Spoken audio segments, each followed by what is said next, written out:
So I am preparing for a paint application that I'm going to completely remake over on this dining table. I don't have any furniture that has dark wood, and I wanted to make a complete makeover on how it would look with a brighter color, a cream color. We're starting off by sanding off any imperfections, any glossy finish that we have to sand the glossy finish off to have the paint stick on to the wood easier and clean.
After I finished spray painting the whole dining table and 4 chairs, I ended up putting all of my furniture into storage.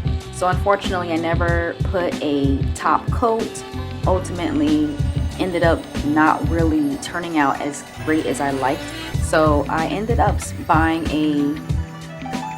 a pint or quart of the Chiffon Cream paint, and I just did another layer of paint because I had my furniture in storage for over a year and it just wasn't properly sealed. I would recommend hand painting a dining table furniture instead of spray painting.